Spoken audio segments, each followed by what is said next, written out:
বান্দা যখন ঈমানে পরিপূর্ণ হয়ে যায়, ঈমানে কামিল হয়ে যায়, আর বান্দার হৃদয়ের ভিতরে যখন আল্লাহ পাক সুবহানাহু ওয়া তাআলার পরিপূর্ণ তাকওয়া চলে আসে, তখন ওই বান্দা উবুদিয়তের মাকানে পৌঁছে যায়।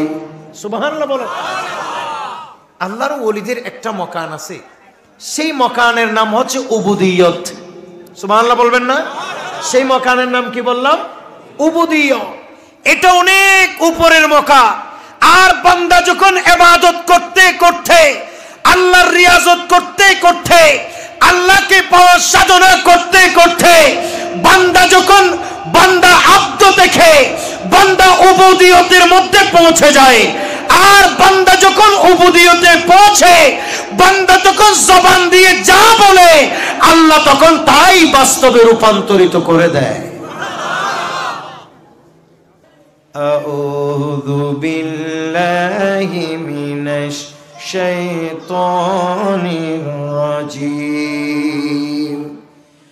আলা ইন্না আউলিয়া আল্লাহি লা খাউফুন আলাইহিম ওয়া লা হুম ইয়াহজানুন আল্লাযীনা আমানু ওয়া কানু ইয়াত্তাকুন। একটু জোরে বলুন না সুবহানাল্লাহ।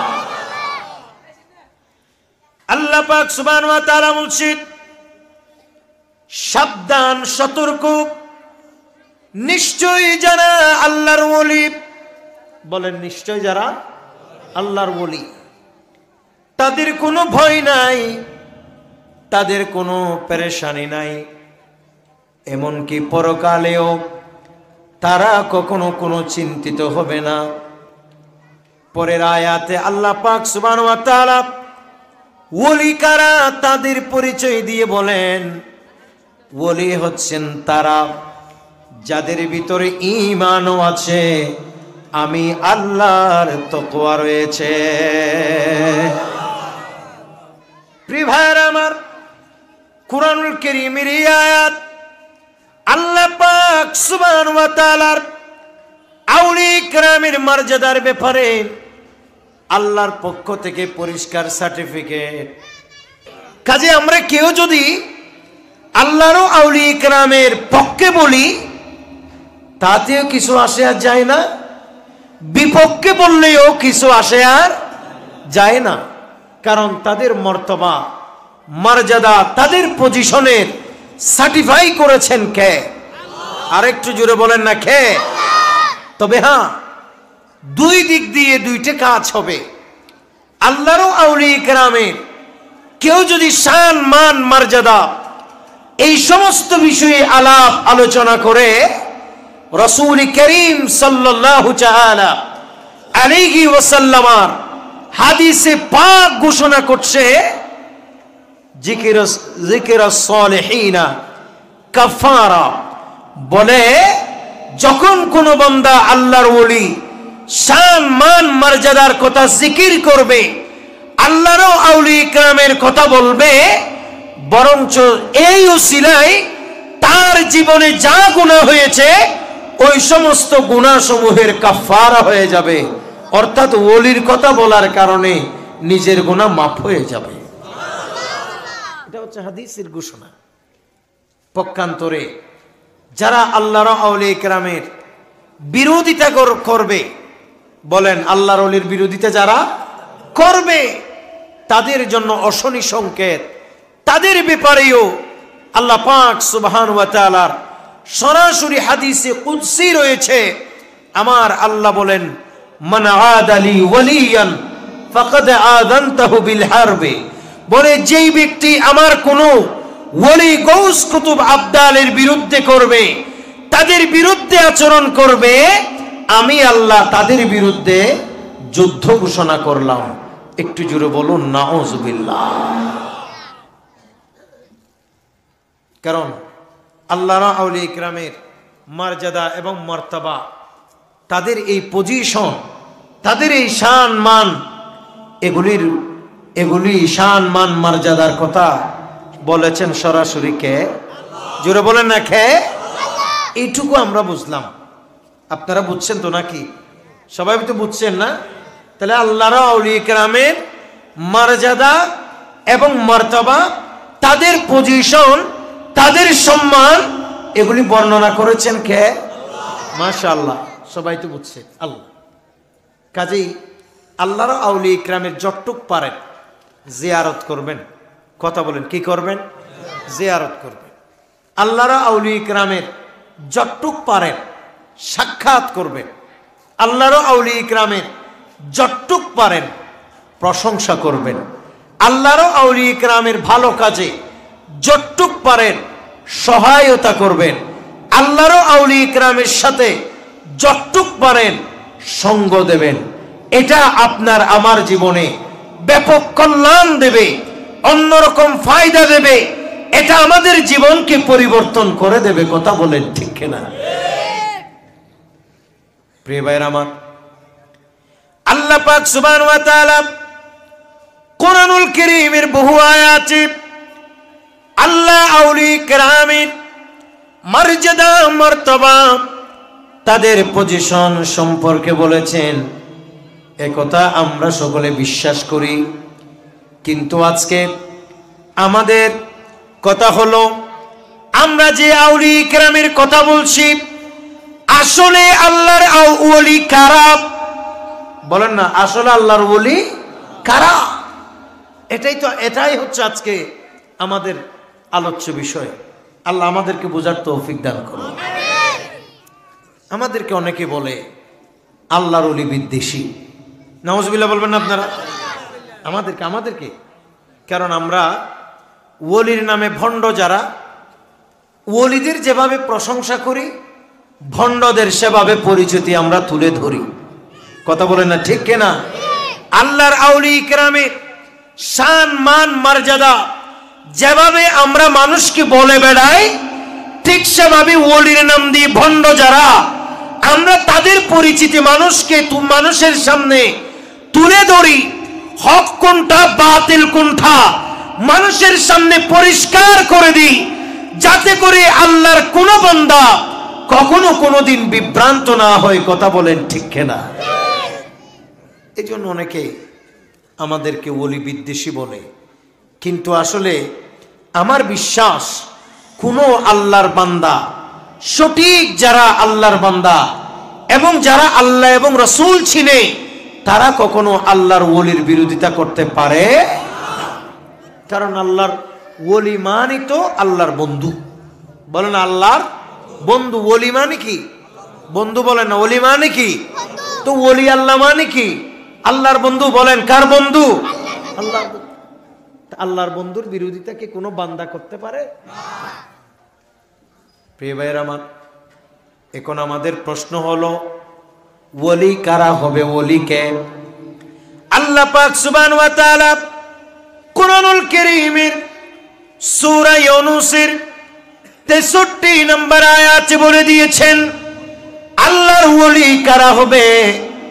আল্লাহ তাআলা বলছেন, আউযু বিল্লাহি মিনাশ শাইতানির রাজীম, আল্লাযীনা আমানু ওয়া কানু ইয়াত্তাকুন। আল্লাহ বলেন ওলি তারাই হবে যারা ঈমান আনয়ন করেছে এবং আমি আল্লাহর তাকওয়া অবলম্বন করেছে। সুবহানাল্লাহ বলেন। ওলি কারা হবে? বলে যাদের ভিতরে ঈমান আছে। বলে না, যাদের ভিতর কি আছে? ঈমান আছে। আর যাদের ভিতরে আমি আল্লাহর তাকওয়া আছে। আল্লাহ বলেন যাদের ভিতরে ঈমানও আছে, যাদের ভিতরে তাকওয়া আছে, তারা হবে আমি আল্লাহর বন্ধু, অর্থাৎ তারাই হবে আমি আল্লাহর ওলি। একটু জোরে বলো না সুবহানাল্লাহ। তার মানে বোঝা যায় ঈমান ছাড়া, আল্লাহর তাকওয়া ছাড়া, আল্লাহর ডর এবং ভয় ছাড়া কেউ আল্লাহর ওলি হওয়া সম্ভব। কথা বলেন, সম্ভব নয়। কেউ পোশাকে ওলি হতে পারে, কেউ বাপসাপ নিয়ে ওলি হতে পারে, কেউ বড় সিংহাসনে বসে ওলি হতে পারে, কেউ কি মাথার মধ্যে চুলের জট পাকাইলে ওলি হতে পারে, কেউ যদি শুধুই কেবলমাত্র এভাবে লৌকিকতা করে পেছনে মানুষ দৌড়াইলে কি ওলি হতে পারে, কেউ কি বাপদাদার নাম বিক্রি করে ওলি হতে পারে? ওলি হবার জন্য বড় সিংহাসনও দরকার নেই, ওলি হবার জন্য বাপসাবের দরকার নেই, ওলি হবার জন্য চুলের মধ্যে জট পাকানোর দরকার নেই, ওলি হবার জন্য বেশভূষা নেবার দরকার নেই, ওলি হবার জন্য অনেক ভক্ত অনুরক্ত মানে পেছনে পেছনে দৌড়ানোর কোনো দরকার নাই। আমার আল্লাহ বলেছে ওলি তারাই হবে। কারা হবে? বলে যাদের ভিতরে আমি আল্লাহ উপরে ঈমান আছে, আমার রাসূলের উপরে ঈমান আছে, এক কথায় যারা ঈমানদার, ঈমানের সাথে সাথে যাদের ভিতরে আমি আল্লাহর তাকওয়া আছে, আমি আল্লাহর ডর এবং ভয় আছে, তারাই হচ্ছে আল্লাহর ওলি। একটু জোরে বলুন সুবহানাল্লাহ। ওলির জন্য এক নম্বর শর্ত ঈমান। সবাই বলতে হবে ওলির জন্য এক নম্বর শর্ত ঈমান। দ্বিতীয় নম্বর শর্ত তাকওয়া। বলে না দ্বিতীয় নম্বর শর্ত তাকওয়া। একটু জোরে বলবেন না সুবহানাল্লাহ। প্রিয় ভাইরা আমার, এভাবে আল্লাহ পাক সুবহানাহু ওয়া তাআলা কোরআনুল কারীমের ভিতরে আল্লাহর ওলি যখন বান্দা যখন ওলি হয়ে যায়, আল্লাহ তাদেরকে বিভিন্ন নামে আল্লাহর কোরআনে ভূষিত করেছেন।